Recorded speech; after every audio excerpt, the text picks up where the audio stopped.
Dragon SpaceX for 4.70.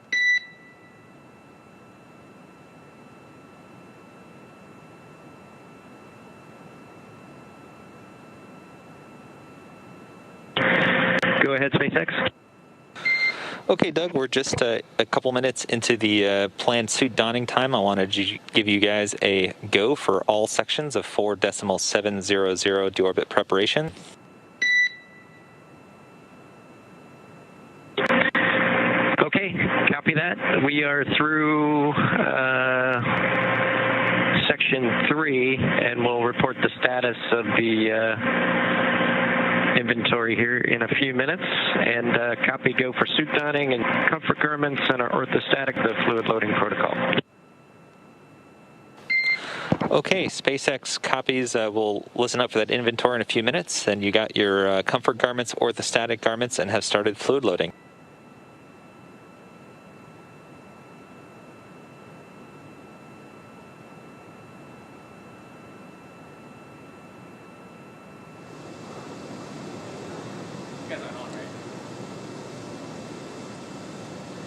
All right, so we just heard a call up to the crew as they're getting into some of their activities to get ready for this deorbit burn. So they're about to get suited up. We heard they're in their comfort garments. So those are essentially the black athletic clothes that they're going to wear as the base layer underneath their suits. They're also in what they called orthostatic garments, and those are essentially compression pants or compression shorts that they're wearing, and that helps to kind of squeeze that helps to kind of increase the blood flow as they're going to be going from all of the fluids and they're being up around their head to being back in a gravity situation where your blood, everything kind of pools around your legs just due to the pull of gravity. These garments kind of squeeze the legs and force some of that blood back up, so it's not as kind of a jarring of a transition from the fluid shift happening. So they're doing that to prepare for their readaptation to gravity, also doing fluid loading, which has been just shown to help with orthostatic intolerance. So essentially they won't feel as dizzy or disoriented once they get back down.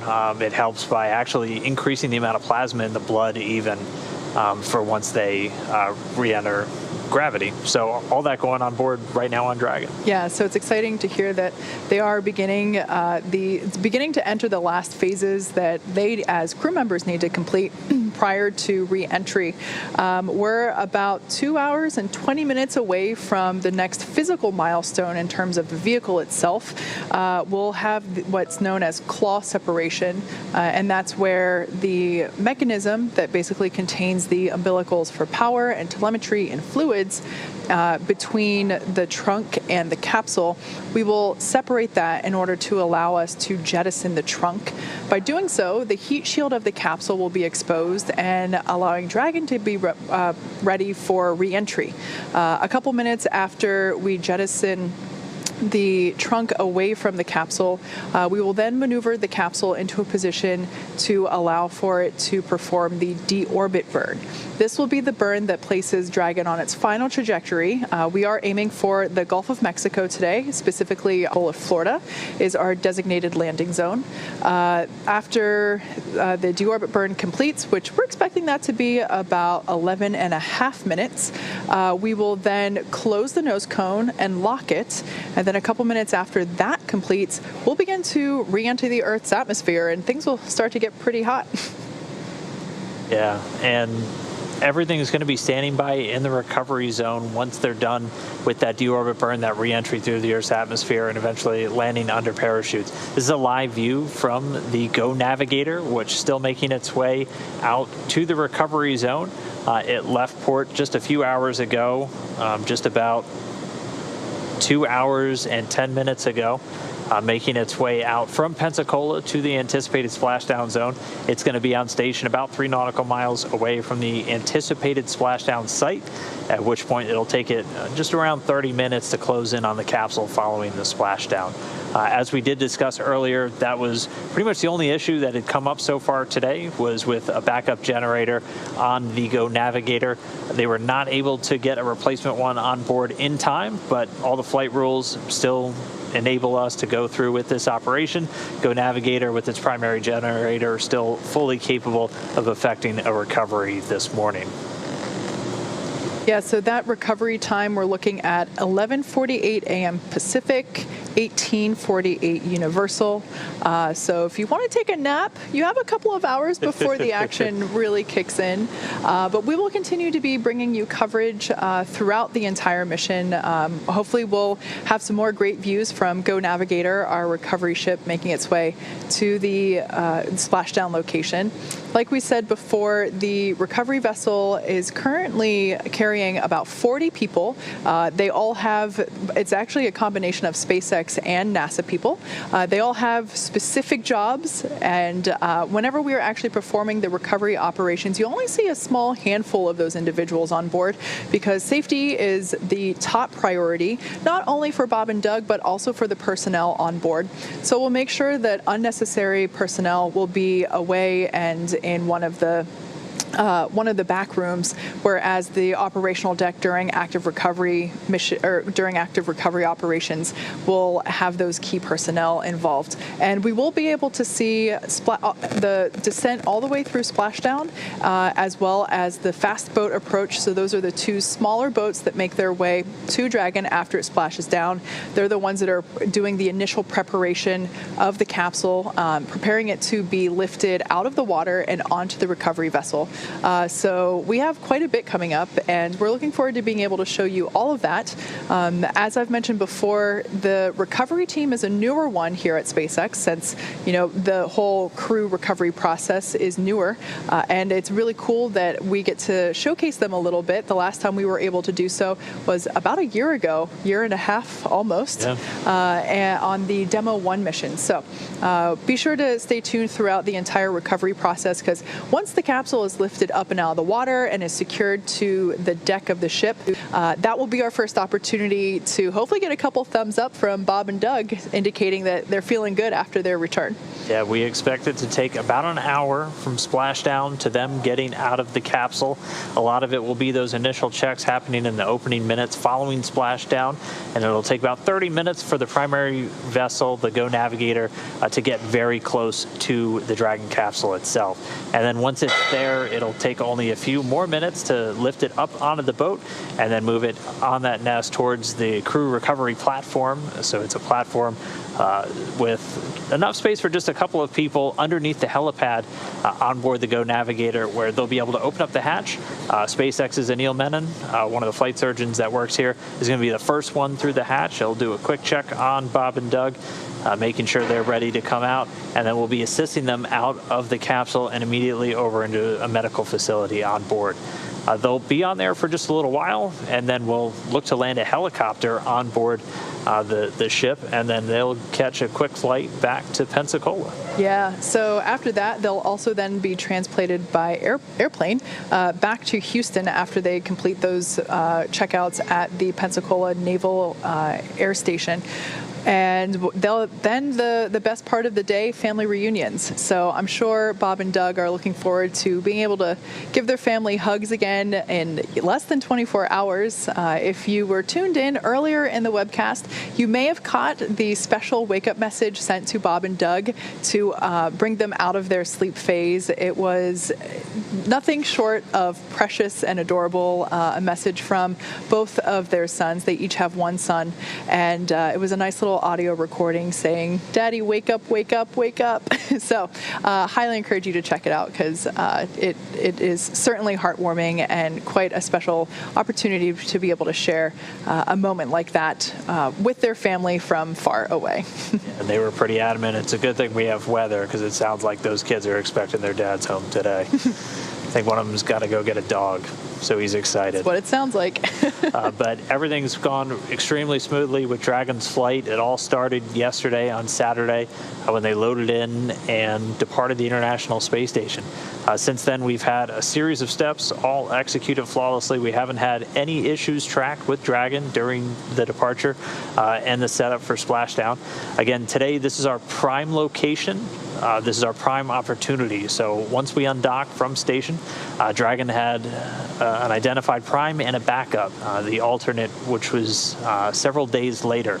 If we were unable to land today, we would target a different site 48 hours later. It's actually about 47 hours from the initial splashdown target to the secondary. And that secondary was locked in a few hours ago as Panama City. But everything's looking great with the weather today. As we talked through, we had constraints of about 10 miles an hour for the wind. And our initial weather report last night, we were about a mile an hour, and we just got upgraded to about 2 miles an hour. That is correct. Winds have doubled, but when you go from 1 to 2 miles an hour, we're still well within the limits.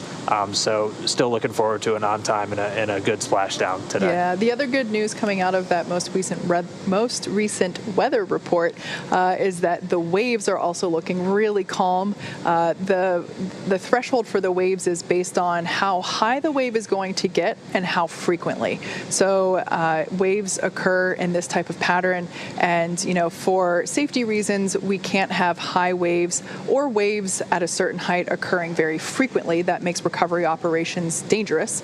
And we're pleased to report that the last information that we got regarding the weather anticipated at Splashdown are very small waves. Let me pull it up here real quick. It was something like, here we go. Just half a foot occurring every 6 seconds. So you can basically think of it as if your ocean baseline is here, every 6 seconds if your ocean baseline is here, every 6 seconds, your wave comes up a half a foot every 6 seconds. So really calm. So we're really happy to see that while unfortunately the weather in the Atlantic Ocean landing zones wasn't really cooperating, we're very happy to report that the anticipated weather for Splashdown today is going to be mild, and based on the views that we were seeing from Go Navigator earlier, quite the picture-perfect day. And weather is something that we track very closely. If you've been following the mission since May, weather was definitely in the conversation back when we launched, where we had to scrub the first attempt just due to some bad weather that moved into the area. But we're able to just kind of pinpoint right between some clouds for that second launch attempt on May 30th. And then we were watching it extremely closely today, too, or even in the lead up to where we are today. And we're going to continue to have weather checkpoints all the way up until about an hour and a half before landing. That's really the final opportunity we have to wave off. And we actually have a question from Twitter. Just a reminder, use the hashtag AskNASA on Twitter, and we'll try to get to your question throughout the morning. And this one from Demi wanted to know, if the splashdown were to be scrubbed, could Dragon go back to ISS, or could they be in the orbit on their own? For this mission, we don't have a plan essentially to re-rendezvous with the International Space Station. We weren't going to undock until we had good weather at a prime and alternate location. Both were go at the time that we left. So if for some reason we had to wave off within the next hour or so from Pensacola, Dragon would continue in its orbit. It would make some adjustments over the next 47 hours, and then we would target a splashdown at Panama City. We had to lock in that alternate site just a few hours ago. Up until that point, for the first about 12 hours or so, Dragon has the ability to change alternate sites. So we could have targeted one of the other Gulf sites, potentially even going back to Pensacola on the second 2 days later. But we were able to lock in Panama City. And not anticipating to need that, but Dragon does have the ability to wave off and kind of reattempt a splashdown 2 days later. Yeah, as we mentioned earlier, Dragon will be performing a deorbit burn.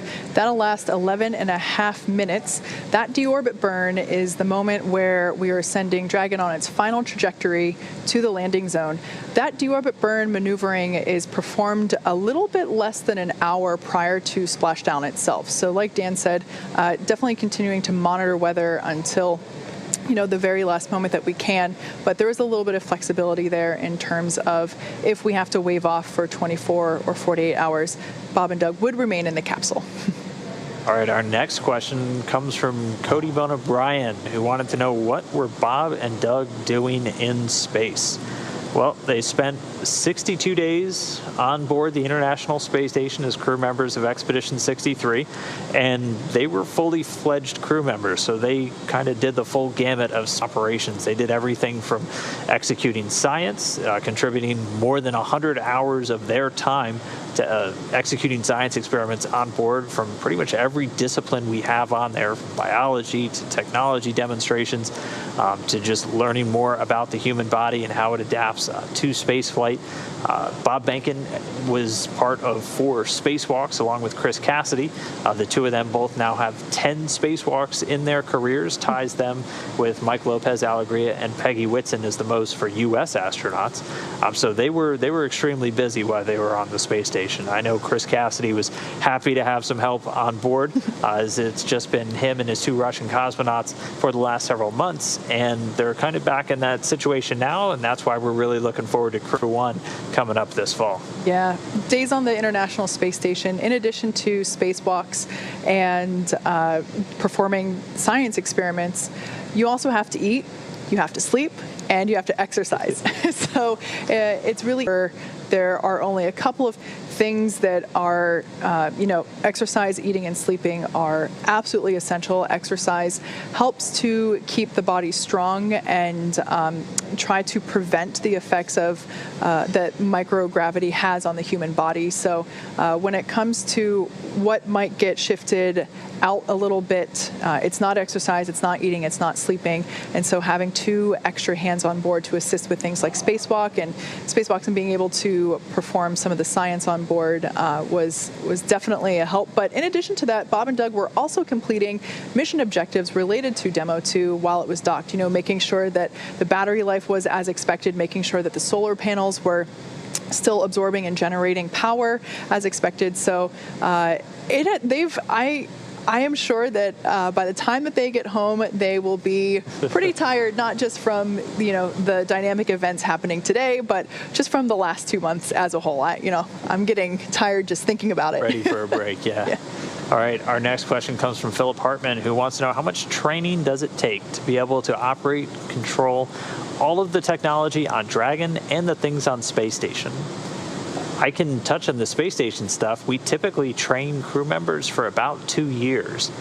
We've had a couple that kind of cram in that training a little bit shorter than that, but typically crew members get assigned about 2 years out and spend that entire time training just to do day-to-day tasks on board the space station. I mean, that's everything from just operating the basic facilities, learning how to repair all of the major pieces of hardware, like the thing that generates your oxygen or scrubs the carbon dioxide, how the water recycling system works. They get kind of crash courses in operating a bunch of different science hardware that's on board the space station. You kind of have to become a jack of all trades when